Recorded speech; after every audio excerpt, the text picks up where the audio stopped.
Dwight Howard is a Brooklyn Net in 2018. This was supposed to happen in 2011, 2012. Never came to fruition. I remember updating Twitter at the time and, trying to see if Dwight would finally go to the Nets and reading reports that the deal was 90% done and had my heart ripped out when he opted back into play with the Magic. But I think overall, the Nets made out pretty well with that. But here we are, 6, 7 years later, and Dwight is a Brooklyn Net. And this is interesting. I did not expect this to happen. It was in the rumor mill, but I didn't really look into it because every time I see Dwight Howard to the Nets, I remember how much pain it caused me in the past, and I was just like, you know what, I'm not getting involved with this. But this morning, I see a report from Adrian Wojnarowski saying that Dwight Howard has been acquired by the Nets for Timofey Mozgov. So I don't know how Sean Marks pulled this move off. I would love to know his magic and the way he does things, but it's amazing how they can get a player that I think he averaged 16 and 12 last year for Timofey Mozgov, who may have had a handful of good games last year. So the big picture here, and I think what Sean Marks was looking at the most, was down the line in 2019, 2020, so 2 years from now, they will have up to $60 million in cap space, and Rondae Hollis-Jefferson and D'Angelo Russell will be restricted free agents, so it's really up to that. But basically what this did was it freed up a lot of space and took, basically Mozgov had 2 more years left on his contract, and they're able to opt out of Dwight after this year. So I believe right now Dwight Howard is going to be like a 1-year rental type of thing, and I guess we'll see how it plays out. If he does really well, maybe he'll sign back. But I think now the belief is that Dwight will play this one season and ultimately will not be locked into Mozgov's contract in the 2019-2020 season.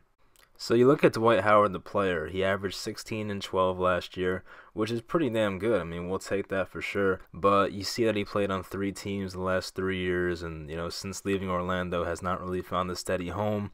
Apparently, James Harden had him kicked out of Houston.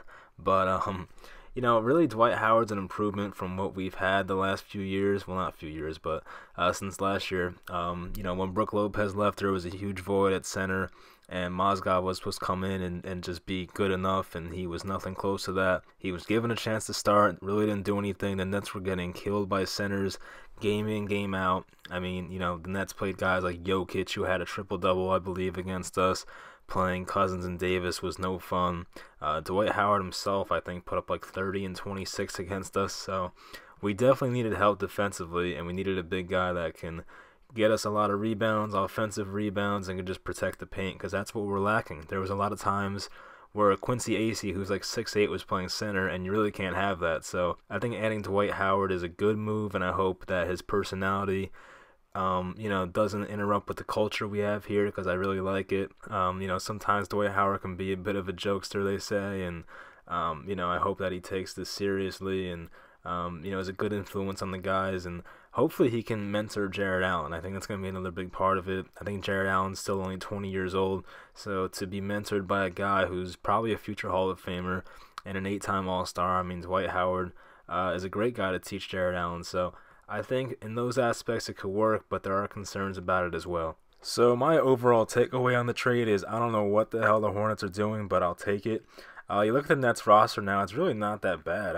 You have point guard, you have Lynn, Russell, Dinwiddie, you got LeVert, Carroll at small forward, Joe Harris if he re-signs, Hollis-Jefferson, and Dwight Howard and Jarrett Allen. So, it's becoming a solid roster, and for what they're given and the situation the Nets are in, it's really not that bad of a roster. I think Sean Marks has done a terrific job and doesn't get enough credit yet for what he's done, but when the Nets start winning, he'll definitely get his credit. But for now, we just gotta, go through next year. We do have our own pick next year, so I don't know if the Nets are planning on tanking. I highly doubt it, but it is nice knowing we have our own pick and have ourselves 2 really good big guys that are no joke. They can defend the paint probably as good as anybody, and Jarrett Allen's only going to get better. So having Allen and Howard together is definitely exciting.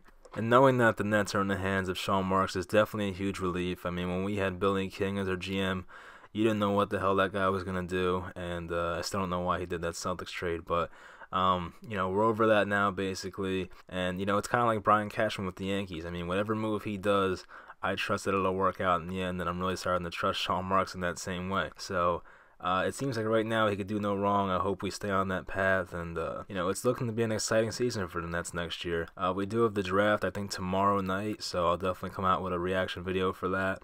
So, I hope we draft Mo Wagner, or Wagner as they call him. I call him Wagner because it's easier, from Michigan. So, we'll see how it goes, and I'll react to who they get. So, thanks for watching, guys. Also, right as I was done recording this, I got a text from one of my friends, and on the Colin Cowherd show, there was a guy on, and he was talking about how Kyrie Irving and Jimmy Butler can possibly end up in Brooklyn after next year. It's an interesting clip, and I'll post that in the description. So if any Nets fans want to get their hopes up like me, go ahead and watch that. So I'll leave it in the description.